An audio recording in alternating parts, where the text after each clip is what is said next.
Mr. Blair, Mr. Pietersen, Dr. Jaishankar, good afternoon. Mr. Tony Blair, let's begin with you. From the British Raj to Amrit Kal.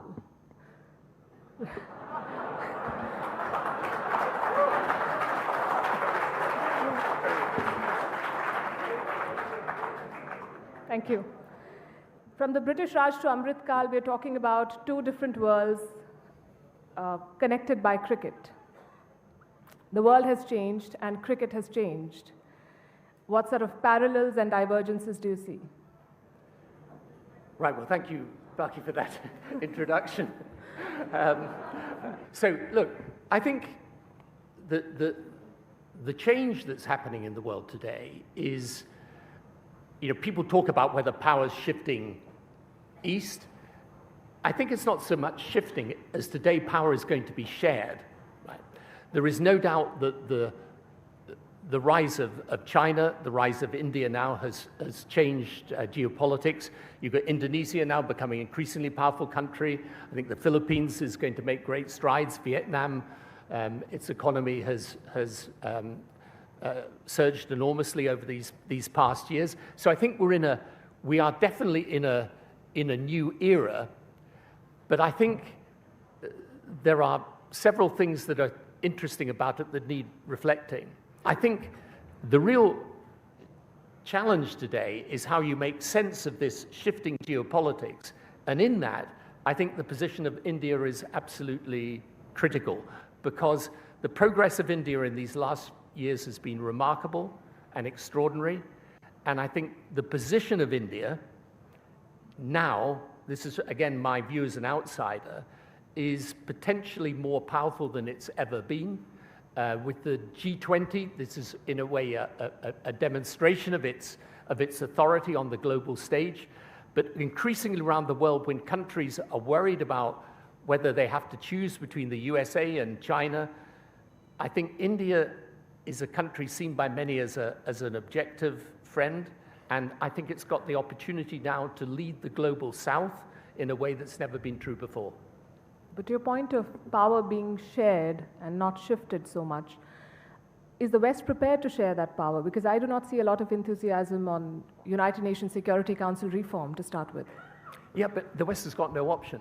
And the trouble with the UN Security Council reform, which of course should happen, I mean, it's absurd that you've got a situation where India is not a permanent member, but you could say that about other countries as well. But leave aside that, because the problem always with reforming the UN Security Council is how do you get consensus? But the West has got no option but to share the power.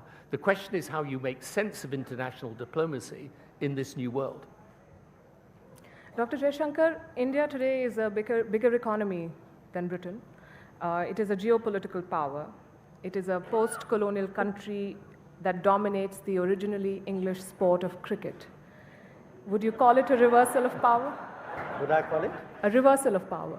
I would call it rebalancing, but I would also say this is history which is switch hitting. It's hitting the other way, right? Not far wrong.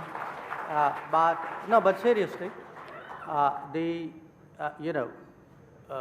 in history, you have these ups and downs. It's not often that actually countries get a second or a third bite of the apple.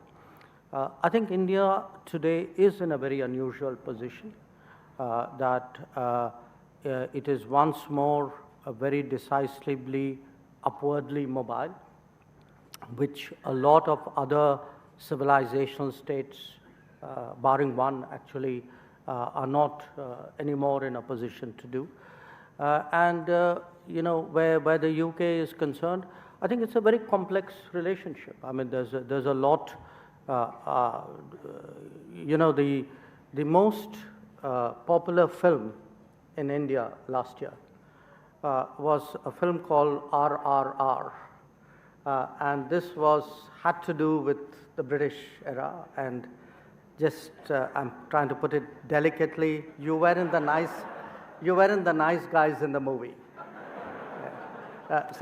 The reason I said... Can I sit here as a South African? Yeah. No. Please. Well, you know, the fact is, when you have this kind of complex history, there would be the downside of it. There would be the suspicions. There would be the unresolved problems.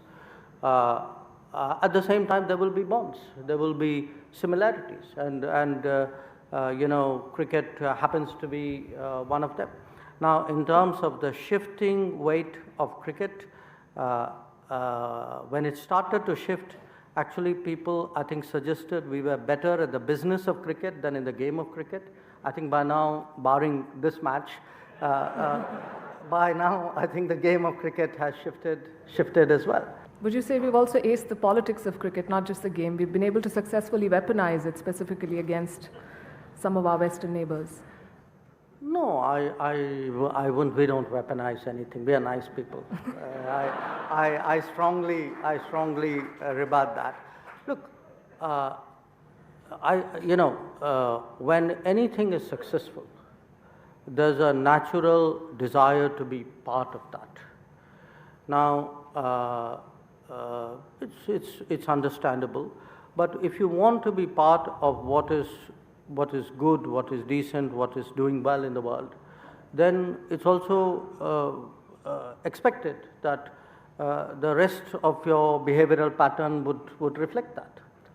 Kevin Pietersen, the game of cricket was introduced to India by some British traders back in the 18th century or the beginning of the 18th century. Today, India ranks higher than England in the ICC and higher than South Africa. How do you see this journey, India's journey, both on the cricket pitch and the geopolitical arena? Yeah, I mean, a fascinating debate, and thank you so much for bringing me to India again. It is a place that I love. I've been coming here for 20 years now, and the country just keeps getting better and better. I think with the world and where the world is at the moment, cricket or sport can be the one that sort of unifies the world. I think as Joe Public, the world is actually a very scary place for us. And so for me, sitting here now, just trying to understand so many different opinions. You hear Russia speak only an hour or so ago. You then hear the gentleman last night. You hear Bill Gates talking about certain ways the world's going. I can just say from my side that the world for Joe Public is a very scary place. Digitally, scary. The war, scary. Pandemics, future pandemics, scary. So when we talk about cricket and we talk about that opportunity to unite, sport should be used. Sport can be used. The relationships between England and India, I mean, I was one of the first guys that broke away from England and had that sort of separation from the national side because of my affiliation with India and the IPL and the start of the IPL. You now have a look at the world of cricket that we're talking about. All the players from all around the world, friendships, almost homes here in this beautiful country. That's what cricket has done. English players, great friendships with Indian players. Indian players have great friendships with English players, with players from the Caribbean. Australian players. I know you guys are playing in a huge series at the moment against Australia. During, before, and after those games, the friendships are rife. And so I think that sport can be used in some sort of fashion to be able to try and mend it. Cricket's an issue because China and America don't play cricket. Russia definitely don't play cricket. Dr. Jaishankar, from honorable rivalries to now very vicious personal attacks, would you say sledging both in cricket and in politics has become part of the par for the course? The personal attacks was the politics or the cricket? But anyway, I know the answer. Now look, you know, if I could just pick up on something which Kevin said. He spoke about sports, cricket specifically, as a way of bonding, of uniting. I also look at it in a slightly different way. I mean, think of us, you know, we're from the world of sports, from the world of politics, from the world of diplomacy, and what is common amongst the three of us? All of them are extremely competitive activities. So at the end of the day, you know, sports or politics or diplomacy are ways of taking your competitive spirit into a particular domain.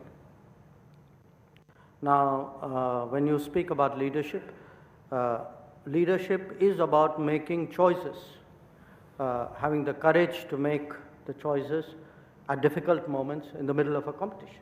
Now, when you are competitive, yes, sometimes competition can be very extreme, and that's the kind of situation you are talking about.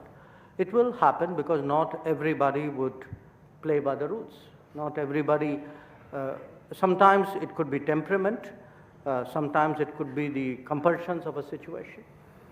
It can happen. I want to quote from what Mike Pompeo recently said about you in his book. He called you, and I'm quoting, a professional, rational, and a fierce defender of his boss and his country. And since you believe in cricket analogies, with a captain like Prime Minister Modi, how do you really set your field? Do you play an aggressive game and close in on the batsman, or do you focus more on guarding the boundaries mostly? Well, I think with Prime Minister Modi, with Captain Modi, there's a lot of net practice. I mean, the net practice starts at 6 o'clock in the morning and goes on till fairly late. But again, there's also, and I'm sure Kevin would agree, I mean, if you have a particular bowler who you trust in or you've seen perform, you would give them the latitude. You throw the ball to them at the right moment. You would trust them to deal with that particular situation. And I think in that sense, Captain Modi does give his bowlers a certain amount of freedom. I mean, he expects you to take that wicket if he gives you the chance to do it. Mr. Blair, I want to talk about the tough calls. I'm sure you relate to that. And also now, especially when A, it appears more players are not playing by the rules around you, and B, you are constantly being questioned because, the old boys clubs are over and done with. This is the age of social media. How does it sort of impact leadership when you have to respond to the persistent questioning and demands of the millions on your feed and the billions on the street? Yeah, so I'm glad you didn't ask me to comment on the cricket, since I've been out of my depth on that one. And by the way, you did ask, actually, and I didn't respond about the UK-India relationship. It's a great relationship for the future today. And although he's not in my politics, there's a guy in Downing Street today that I think has some Indian connection.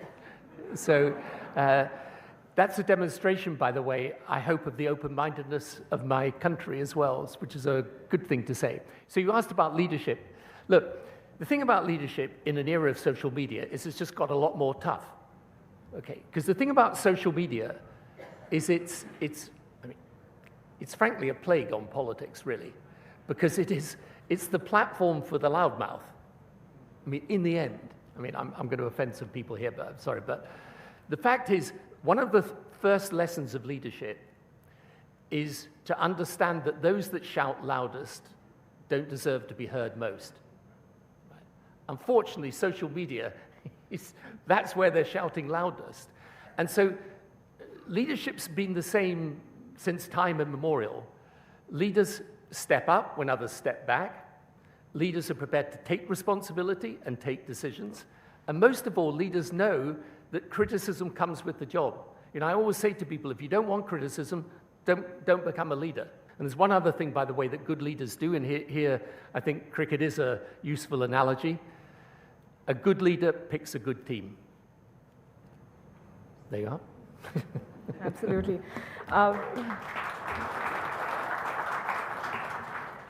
Dr. Jaishankar, do you consider yourself part of the old boys club?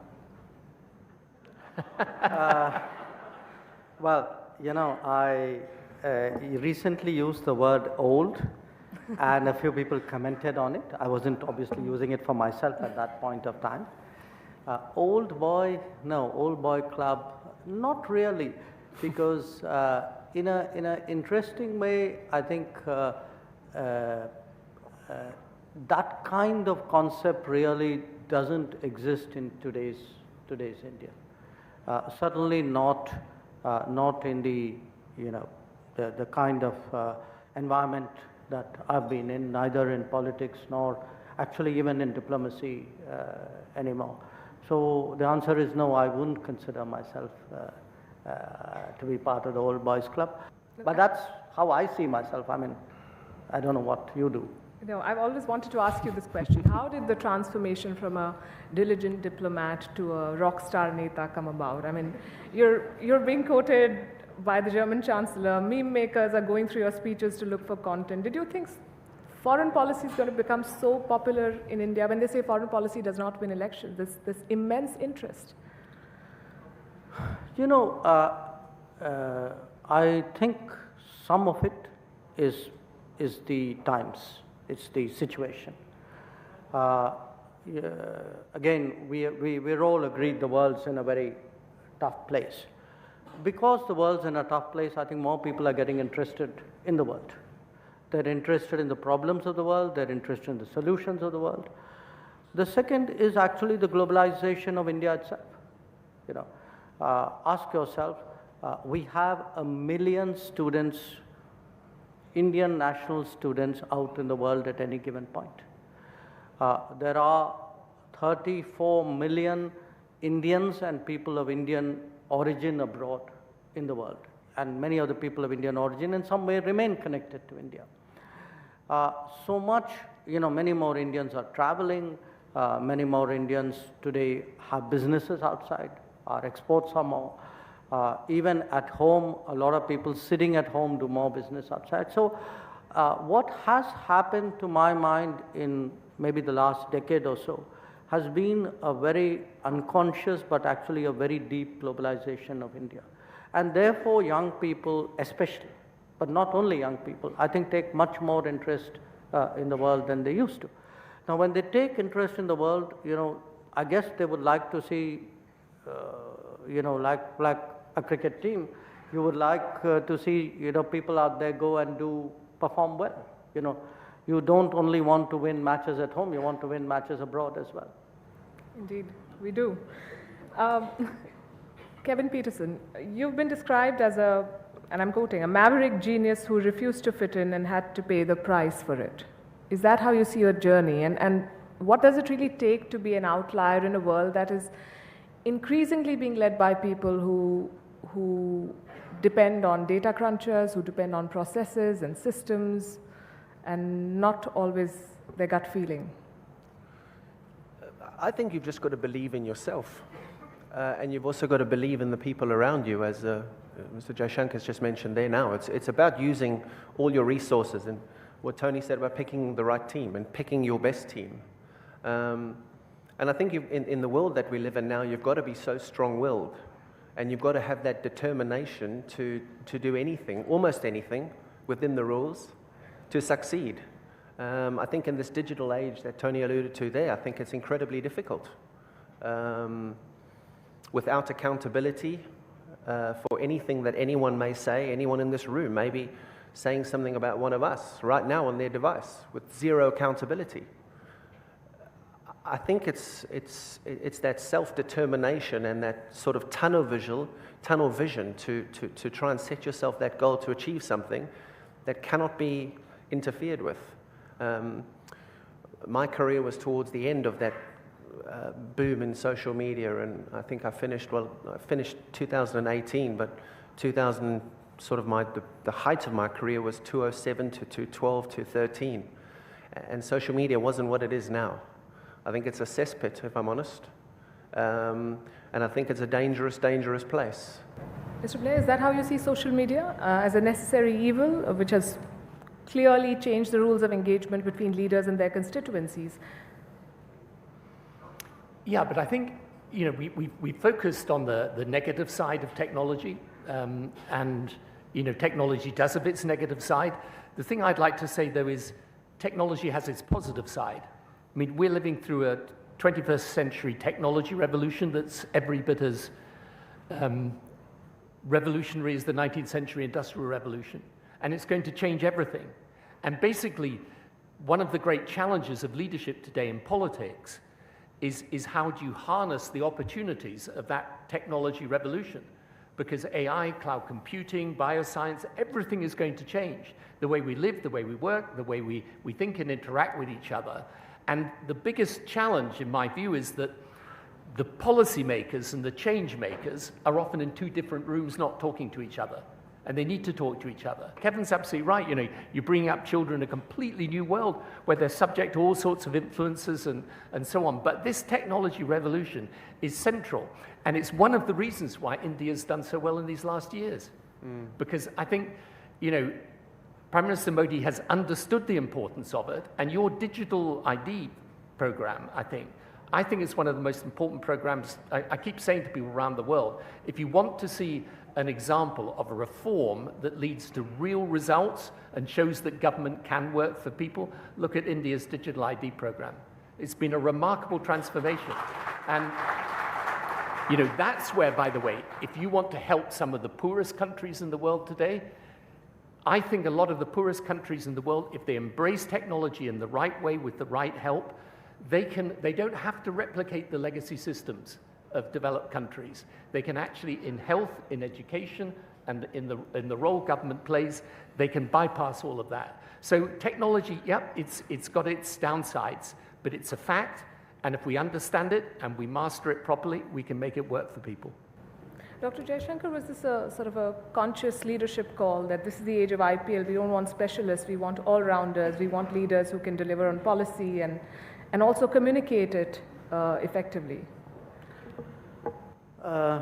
No, you know, that's a completely new analogy you're using. You want all-rounders. I still think you need specialist batsmen, right? You need them all.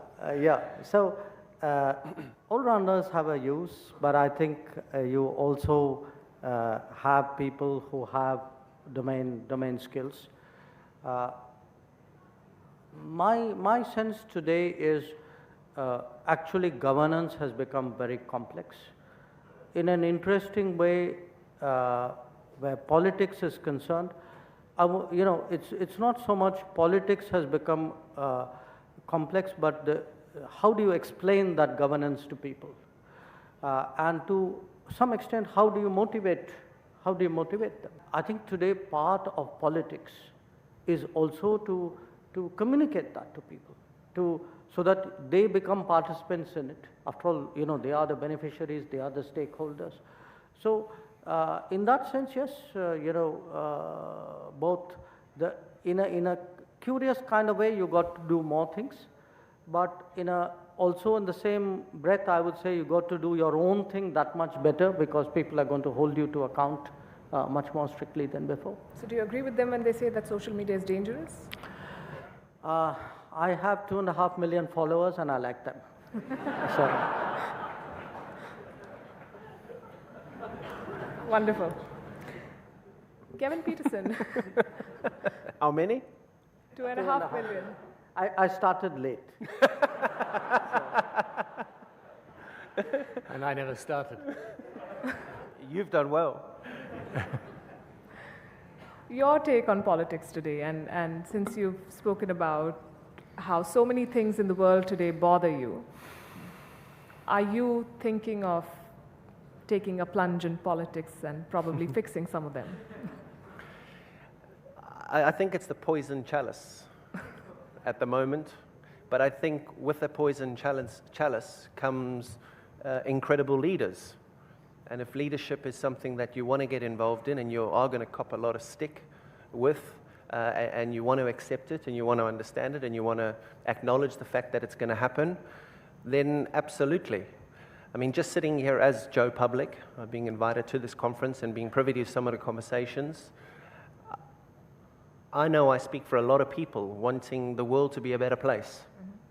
I know I speak for a lot of people who, I mean, I can speak to most of the men in this room. When you argue with your wife, sometimes you have to just accept that she's right, even though she may not be right.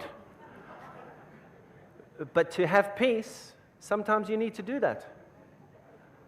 And I just think that maybe people should get in a room and maybe people should just sit together and accept that it might not be ideal, But what I'm trying to explain is that we're not living in a world which is very peaceful. It may be a little bit safer, not safer in some places. And I live in London, I live in the UK. The UK has a lot of issues, a hell of a lot of issues. So I suppose I just sit here saying, will I get into politics? Absolutely not.